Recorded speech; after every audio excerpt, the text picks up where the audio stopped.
Hello दोस्तों, आज मैं आपके लिए ना छोले के हमसफ़र यानी कि भटूरे की बहुत ही आसान सी रेसिपी लेके आई हूँ। जैसे कि आपको दिख रहा है कि तेल में डालते ही एकदम से फूल गया, तो इसी तरह से एकदम गुब्बारे जैसे भटूरे बनाना आज मैं आपको सिखाऊंगी।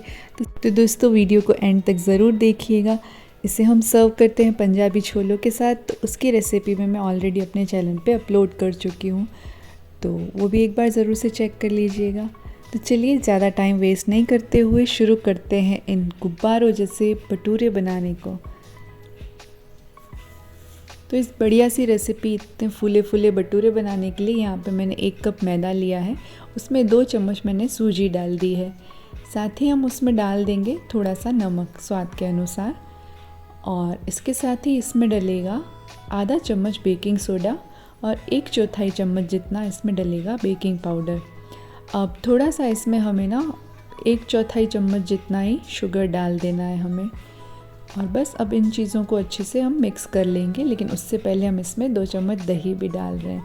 ठीक है, दही डालने के बाद सब चीज़ों को हम अच्छे से मिक्स कर लेंगे।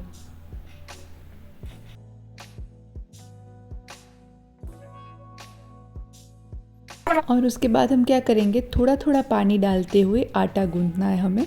एक साथ डालेंगे पानी तो आटा नरम हो सकता है, इसमें हमें आटा बिल्कुल भी नरम नहीं चाहिए।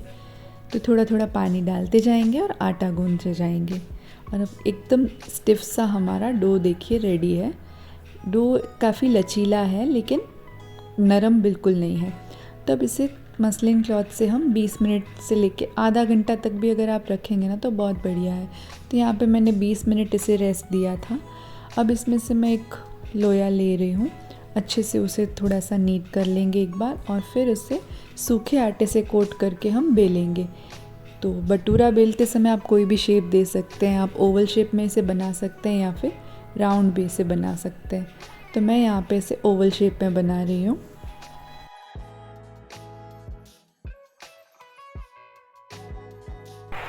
आटे में जो हमने सूजी डाली थी ना, तो जब भटूरा हम फ्राई करेंगे, जो ऊपर से उसकी क्रिस्पी लेयर होती है ना, जो वो सूजी की वजह से होती है, तो सूजी इसमें ज़रूर डालनी है। तो भटूरा रेडी है और तेल भी अच्छे से गर्म हो चुका है, तो हम इसमें डाल देंगे भटूरे को और इसे हाई फ्लेम पे ही फ्राई करना है हमें। दोनों साइड से इसे अच्छे से फ्राई करते हुए हम इसे फिर निकालेंगे। थोड़ा सा ब्राउनिश हो जाए ना, तब तक हम इसे फ्राई करेंगे। तो देखा आपने, अगर इंग्रेडिएंट्स के माप सही हो तो कितना बढ़िया ये भटूरा बनके रेडी हुआ है। और बस फिर क्या, इसे सर्व करना है गर्मा गर्म छोलों के साथ। पंजाबी छोले यहाँ पे मैंने बनाए थे, तो उसके साथ मैं इसे सर्व कर रही हूँ। तो दोस्तों आप ज़रूर से अपने व्यूज़ इस पे शेयर कीजिएगा, रेसिपी पसंद आई या नहीं, या आप किस तरीके से भटूरे बनाते हैं वो मेरे साथ ज़रूर शेयर कीजिएगा। मैं मिलती हूँ आपसे अगले वीडियो में। Thank you so much and bye bye.